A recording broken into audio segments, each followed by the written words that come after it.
Alors, continuons notre cours des lettres en rapportant le Sefer Hayetzira.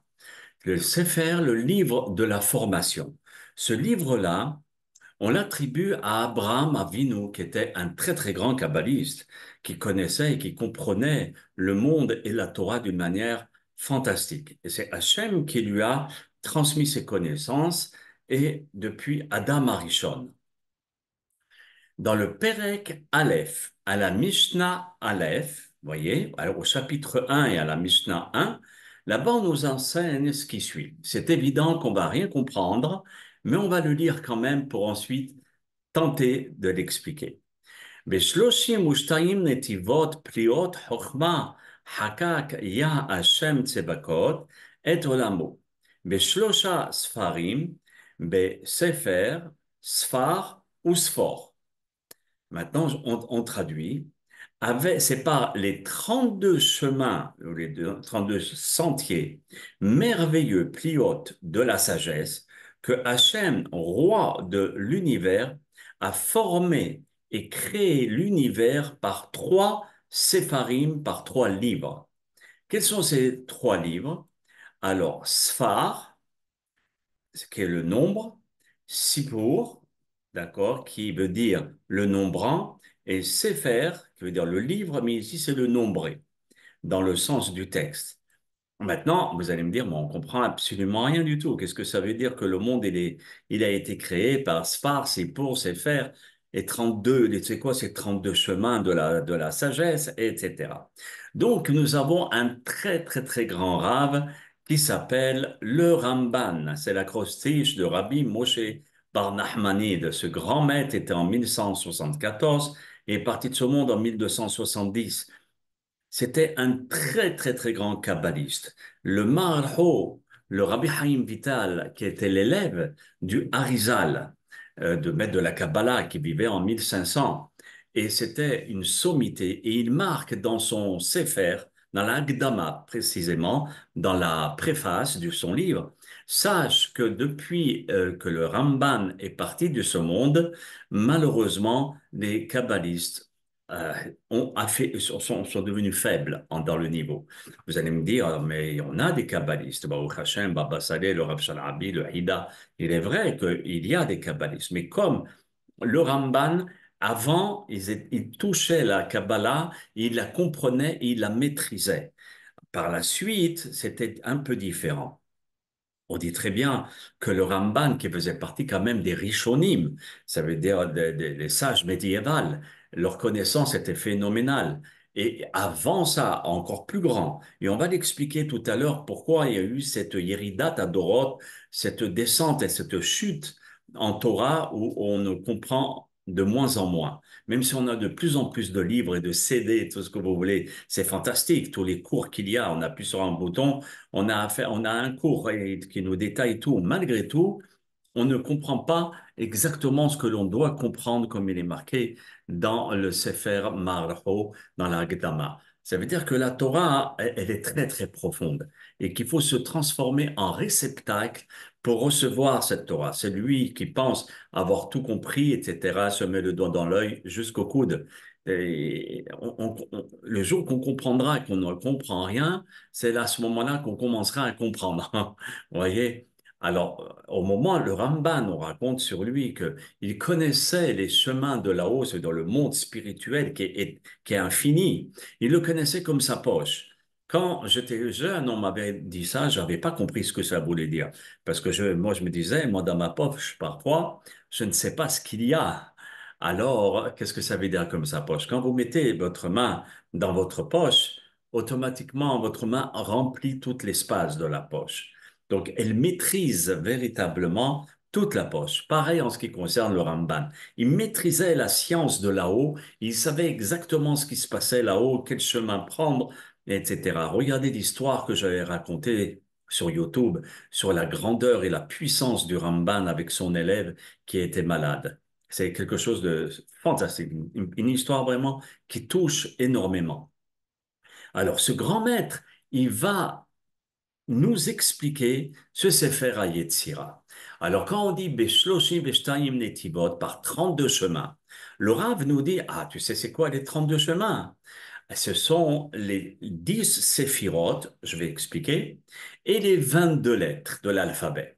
Alors, les deux ensemble, ça fait 32 chemins de la sagesse. Vous savez, il y a même 32 dents. Alpi Kabbalah, les 32 dents ont pour propriété, d'après le Ben Ish Hai, et la faculté de réparer le monde. Et d'une façon simple, il dit, lorsque tu manges, et particulièrement du pain, pense à réparer la faute de Adam et Ève. Si tu penses à ça, avec tes 32 dents, qui sont les 32 chemins de la sagesse, tu as la possibilité d'enlever la faute de Adam Arishon. Et il dit dans son livre, et ceci est à la portée de tout le monde, pas besoin d'être un grand hakam. Vous voyez? Alors c'est ça, si vous voulez, les 32 chemins. Maintenant, c'est quoi les 10 sphirotes? Tout le monde a entendu parler des sphirotes, qui est en rapport avec l'être humain, mais qui est, si vous voulez, la matrice du monde. C'est avec ça qu'Akadosh Baruch Hu va amener sa lumière en filtrant sa lumière par la première sphira qui est Keter, qui est la couronne. Et la couronne se trouve au-dessus de la tête.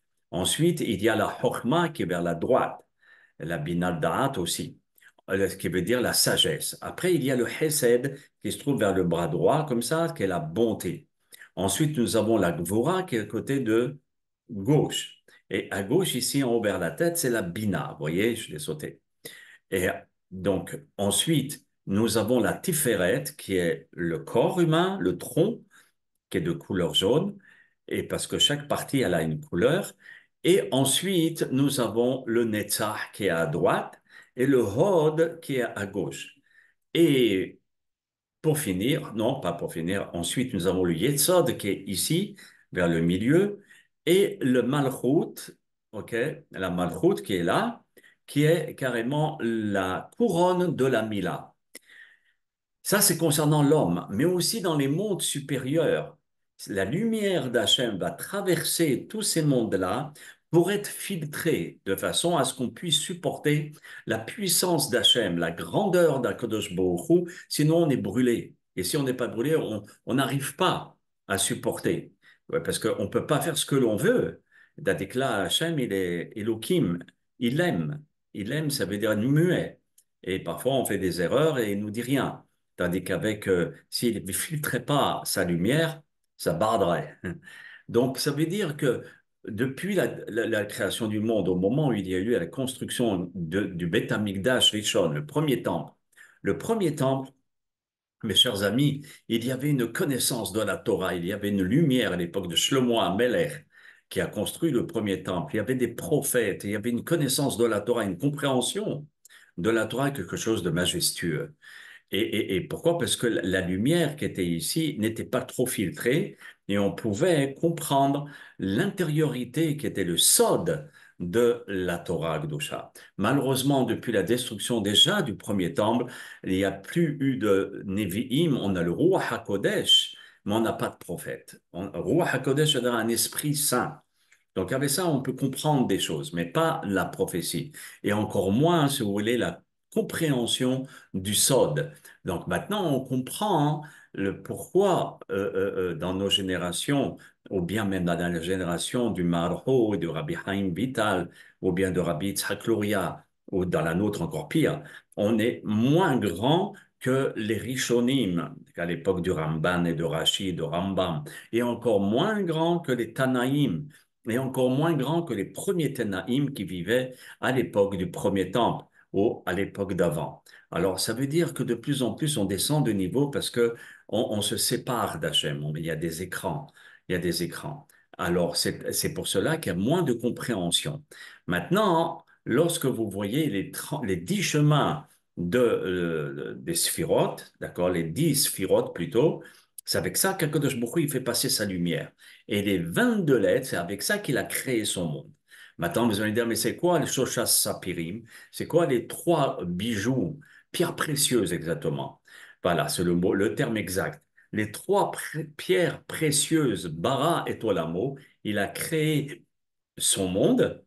Alors, ici, on nous dit Ktiva vetsurat aot. Mais sefer, ça veut dire la façon d'écrire la lettre et comment on la dessine. Vous savez que chaque lettre est imbriquée d'autres lettres avec elle. C'est pas par le hasard. Ensuite, Besfor, ça veut dire avec la gamatria, la valeur numérique. Et c'est avec ça aussi qu'il a créé. Au Sfor, c'est aussi le Bisphar, c'est la gamatria. Au Sfor, c'est la façon de prononcer la lettre.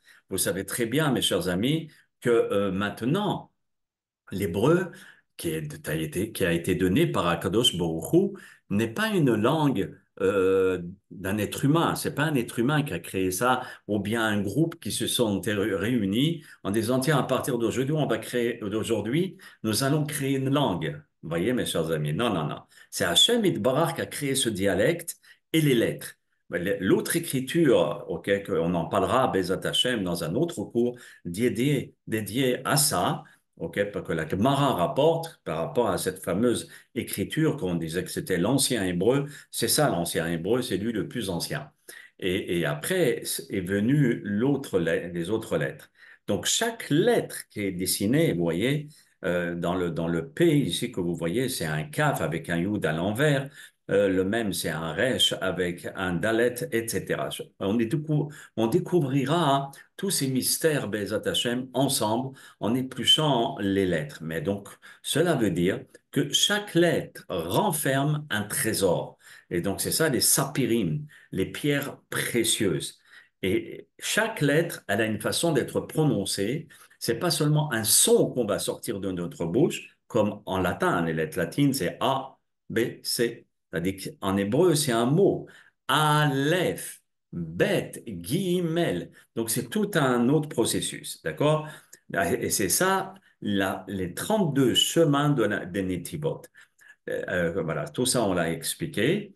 Et maintenant, ça a donné naissance à la première lettre de l'alphabet, qui est le Aleph. Et aujourd'hui, Bezat Hashem, nous allons tenter d'expliquer cette fameuse lettre. Déjà, découvrons comment le Sofer, sur le Sefer Torah, le scribe, comment il va écrire le Aleph dans le Sefer Torah. Et regardez, un Yud, on va retourner, et ce Yud-là va se transformer en Vav. Vous voyez le Vav comme ça. Et ce Vav, on va l'incliner. Après le Yud, on le pose sur le Vav. Et un Yud à l'envers qu'on va poser aussi sur le Vav qui se transforme en Aleph. Vous voyez? Donc, voilà le Aleph. Maintenant, ce Aleph, on va essayer de découvrir ensemble tout ce qui renferme à l'intérieur. On a étudié dans le premier cours que le Aleph est resté discret. Il ne voulait pas dire à Dieu quoi faire ou bien d'aller créer le monde par sa lettre. On avait appris qu'il s'est mis de côté et que le Aleph nous enseigne l'humilité et la discrétion. On ne prononce pas le Aleph, on prononce la voyelle qui est dessous, comme A ou E, ou bien la voyelle qui est dessus ou au milieu. O, ou bien I, etc. Mais le Aleph, il reste muet. Mais attention, il n'est pas mort, comme on avait dit dans le premier cours. Elle n'est pas morte comme lettre. Et voilà, donc avec le Aleph, je vous explique maintenant pourquoi comprendre les lettres, parce qu'on peut comprendre à travers ça tous les prénoms qui commencent par la lettre Aleph. Voyez? Tous les prénoms qui commencent par ça Adonia, etc. Il y a beaucoup, beaucoup de noms que j'ai marqués ici, Ophir, Rabia, Eliashib, Abigail, Osnat, Avi, Avinoa, etc. Tous ces prénoms-là qui commencent tous par la lettre Aleph. Donc, ils ont un dénominateur commun, c'est que ce Aleph-là va véhiculer la discrétion, comme on l'a expliqué dans le premier cours. Mais en plus, quand on va décortiquer la lettre, nous allons apercevoir d'autres choses. Regardez. Vous savez que pour comprendre chaque lettre, il faut absolument regarder la matrice du monde. C'est quoi la matrice du monde? C'est la Torah. Quand on regarde le début de la Torah qui commence par Bereshit, bara Elohim, et Hashamayim, et Haaretz, ve'Haaretz hayta tohu babo, ve'choshech al pene tehom. Ici, vous avez des lettres bleues, qui est le début de la phrase.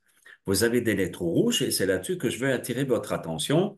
Et le mot, c'est Bereshit. Ici, c'est bara, etc. Alors, ce que l'on va faire, c'est ce que les Mikoubalim nous disent pour déchiffrer, décoder, à expliquer un prénom. Par exemple, il y a quelqu'un qui s'appelle Réhouven, que ça commence par un Resh, ou bien Rachel pour une fille, ou bien Rahamim pour un homme. Alors, pour comprendre la première lettre de son prénom qui est un Resh, on est obligé de regarder pour la première fois quand la Torah va utiliser ce mot, non pas la lettre, ce mot c'est-à-dire la lettre dans le mot.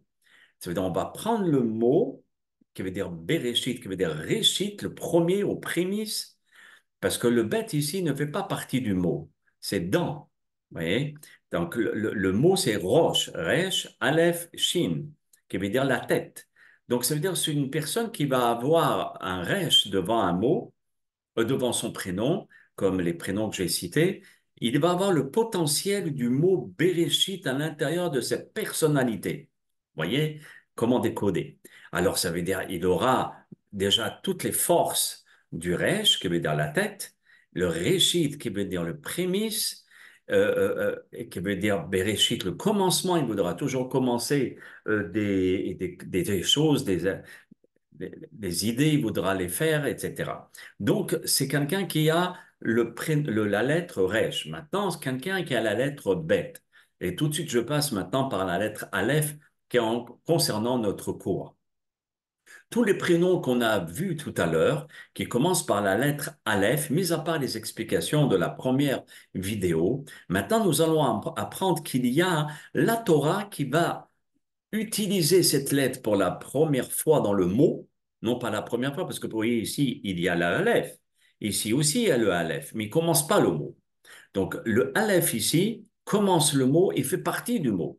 Vous voyez, c'est la racine du mot. Et ici, Elohim, c'est le nom d'Hachem, le nom de Dieu. Mais pas n'importe quel nom de Dieu. Il y a le nom de Dieu de Yud Ke Vav Ke, d'accord, qui veut dire Ado Shem. Et donc, c'est la miséricorde. Par contre, Elohim, c'est la rigueur.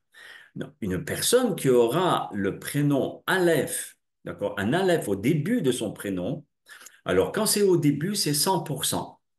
Quand c'est au milieu, la force, la lettre, elle a une force de 70 à 60%. Et de plus en plus qu'on va vers la fin du prénom, la dernière lettre aura peut-être 10 à 20% de potentiel des lettres.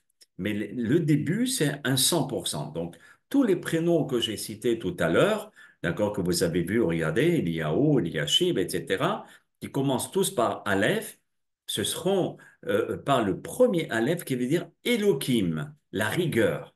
C'est quelqu'un qui a une discipline de vie, vous voyez, dans le Aleph. Alors, tous ces prénoms, ce seront des gens qui seront investis d'une personnalité de rigueur. Pas de méchanceté, attention, de rigueur, de discipline, leur chambre, leur travail, la façon de procéder dans la vie, ce sera très rangé, très carré.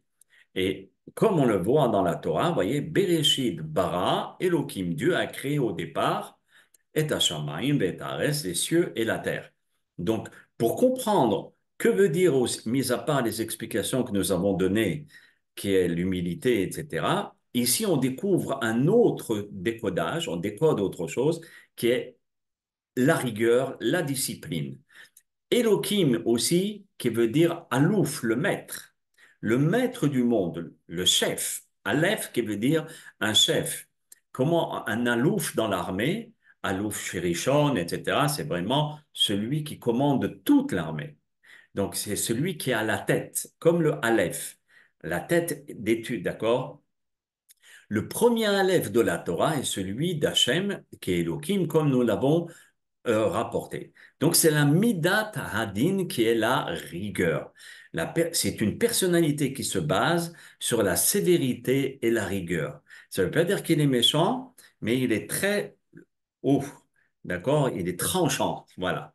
Et ils vont avoir des difficultés à accepter certaines erreurs que les gens font ou que lui fait. Ce serait quelqu'un de rangé, quelqu'un qui va réfléchir avant de parler, etc. Donc, nous constaterons que la lettre Aleph, qui est une lettre muette, comme nous l'avons dit, mais qui n'est pas morte. Elle est muette parce que c'est la voyelle qu'on va prononcer. Et Aleph qui veut dire aussi apprendre, enseigner. Alouf qui est un chef. Alors celui qui aura cette lettre au début de son prénom, il aura toutes ses propriétés à l'intérieur de sa personnalité. Ça veut dire que ce sera en potentiel, c'est à lui à faire sortir ce potentiel dans sa vie. Vous voyez. Donc le Aleph, comme nous l'avons vu, représente l'humilité qui est muet, parce qu'on ne le prononce pas. Aussi, comme on a appris dans la première vidéo, il ne vient pas se présenter devant Hachem comme toutes les autres lettres. C'est pour cela qu'il a eu le mérite de commencer les 10 commandements, même s'il n'a pas eu le mérite de commencer la Torah, et on l'expliquera pourquoi aussi. Mais aussi, le Aleph cache l'intention, cache la pensée. Comme le Aleph ne se prononce pas, il cache quelque chose. Voyez? Et la personne qui a ce Aleph, ça veut dire qu'il ne va pas dévoiler à prime abord ce qu'il pense. Il va vouloir savoir qu'est-ce que la personne qui est en face de lui, qu'est-ce qu'il pense, quelle est son intention, avant qu'il dévoile son plan. Voyez? Donc c'est très bien de connaître ça parce qu'en même temps, si on veut comprendre son enfant, comprendre ses amis, sa famille, c'est les gens qui viennent travailler avec nous, avec ce décodage, on peut comprendre leur personnalité. Ensuite, le Aleph est le symbole de l'unité, comme on le voit qu'il a pour valeur numérique 1. Comme on a vu dans le Sefer Yetzira, il y a la façon de prononcer la lettre, on va le voir, mais aussi sa valeur numérique. Et chaque lettre qui a une valeur numérique, le Aleph, comme c'est le début de l'alphabet, elle a le symbole de l'unité, de la stabilité et du calme. Parce que Aleph ne va pas, si vous voulez, c'est cool. Ça veut dire on prononce pas le aleph lorsqu'on va lire. On dit A, B, et c'est vraiment le calme. Pourquoi? Parce que comme c'est une lettre qui est cachée, qui est discrète, donc elle vit dans le calme. Donc généralement, une personne qui a un aleph dans son prénom au début, elle a quand même une certaine stabilité et toutes ces qualités-là. Maintenant, la forme de la lettre, comme nous l'avons vu tout à l'heure dans la vidéo. Alors, la forme de la lettre, ça établit un lien entre les cieux et la terre. Voyons comment. Nous avons ici le Aleph. Il y a le Yud qui représente les cieux et le Yud à l'envers qui représente la terre. Un. Donc, ça veut dire que c'est un homme ou une femme qui aura la faculté d'avoir la tête très haute, ça veut dire très spirituelle, mais à avoir aussi les pieds sur terre. Elle ne va pas commencer à se perdre. Ensuite, c'est une personne qui est, comme vous voyez le Aleph, il est stable, comme on l'a expliqué. Il est stable. Il est sur 2 pieds. Donc, quelqu'un qui a un Aleph, il est stable aussi, comme Elohim. Ensuite, il a 4 parties de Aleph. Celle-ci, celle-là, celle-ci et celle-là. Donc, nous voyons dans Aleph la possibilité de voir qu'il y a quatre, qu'il y a 4 points cardinaux. Pour dire que cette personne-là peut s'adapter n'importe où dans le monde. Vous le mettez en Chine ou en Australie, etc. Et c'est quelqu'un qui a cette faculté de se faire et de se noyer, comme, parce que le Aleph, il est discret, de se noyer de là où il va vivre. Il n'a pas des principes. Maintenant aussi, comme vous voyez, le Aleph, comme dans le Sefer Yetzira, la façon de prononcer. Vous voyez, Aleph, c'est exactement les lettres de Pélé, qui veut dire extraordinaire, parce que à l'intérieur de lui, cette lettre va véhiculer le Pélé qui est le miracle. Vous voyez, comme lorsqu'il y a eu la ouverture de la mer Rouge, ok, c'est un Pélé. Il y a le Nes, le miracle, mais Pélé, c'est au-dessus. Et on remarque que le Aleph, quand on le décortique, on va le voir maintenant, euh, bon, on va le voir, d'accord? Donc le Aleph, ici c'est le 1, ici c'est 30, et ici c'est 80, les lettres. Alors ça fait en tout 111. Et on remarque que Pélé, c'est exactement les mêmes lettres, mais qu'on va décalé, voyez? Et ça nous fait la valeur numérique 111, comme on a vu tout à l'heure que la propriété du Aleph, c'est l'unicité, l'unique.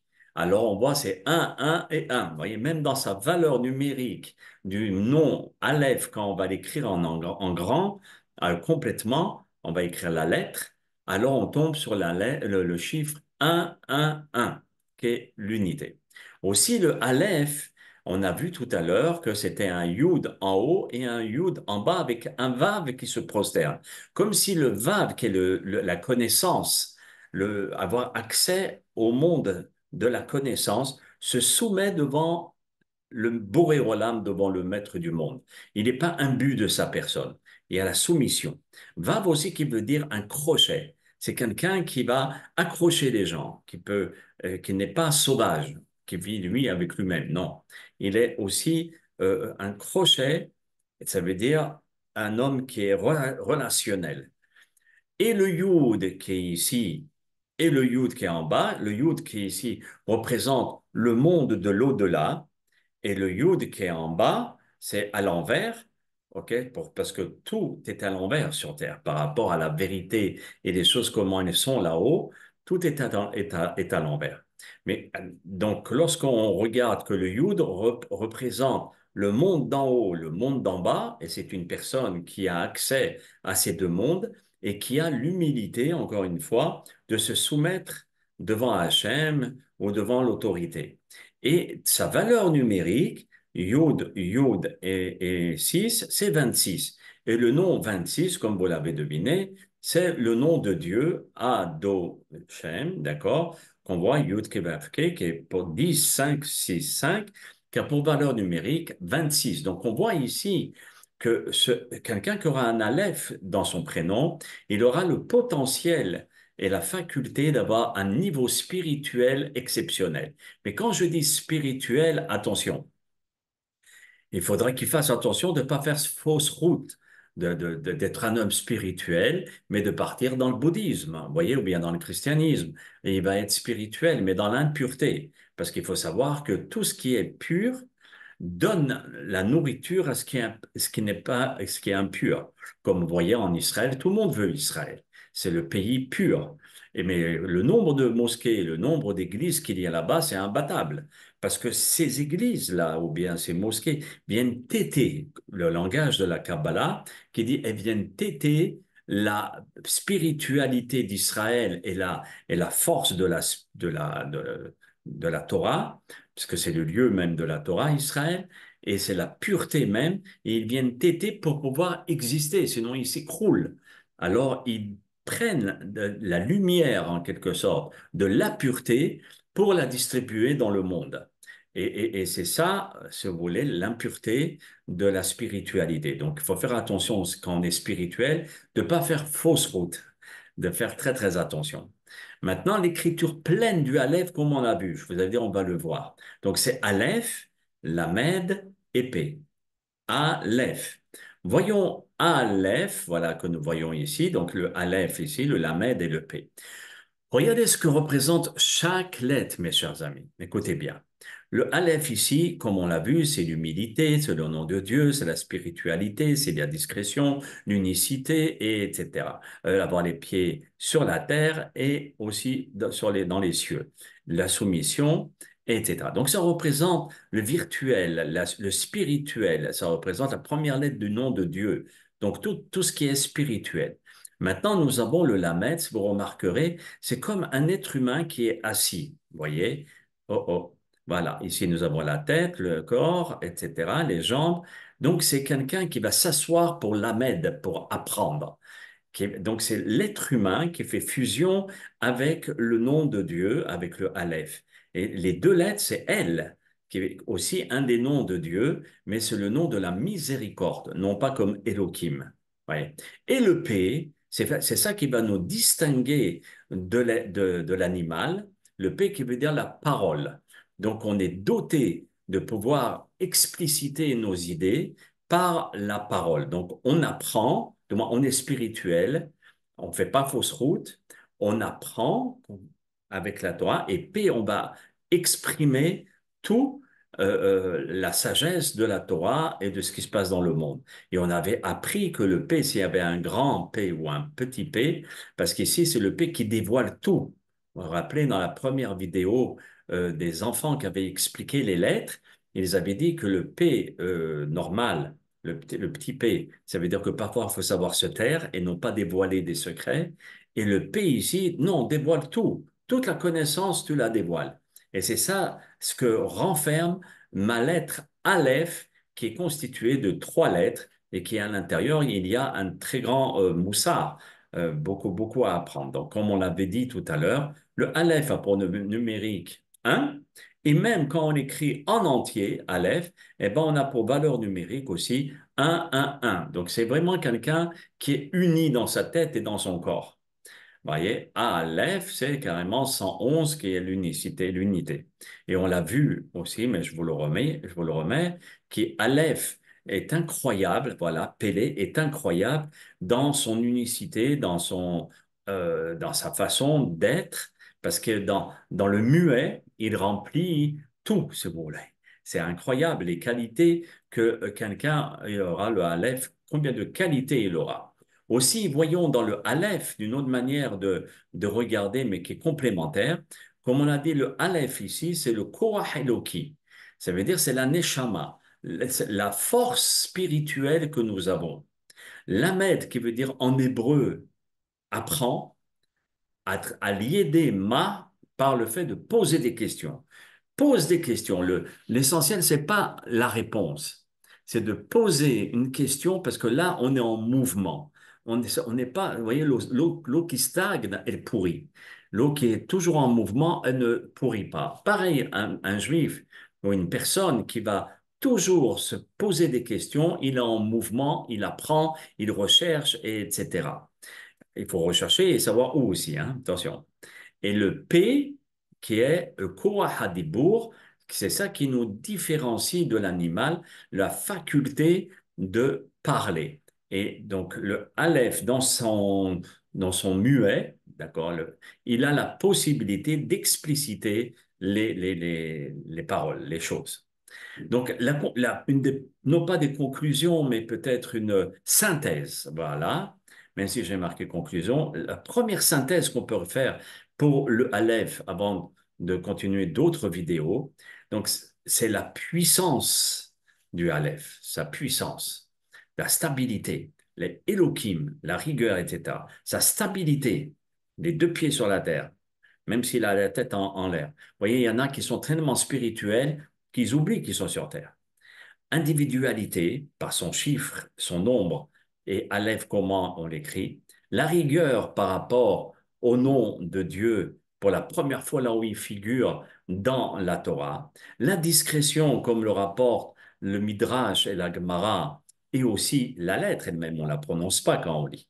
L'humilité, parce qu'elle est restée humble dans son silence, et aussi elle a laissé toutes les autres lettres passer devant Akadosh Baruch Hu, et c'est pour ça que Dieu lui a dit,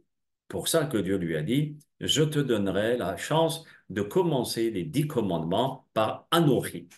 Et là, elle est silencieuse, ça veut dire la discrétion. Voilà, si vous voulez, la première,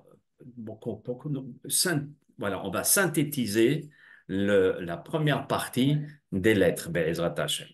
Voilà, bracha ve'atzlacha pour la suite des autres cours de Siyata Dishmaya. Kol Tuv, à très très bientôt.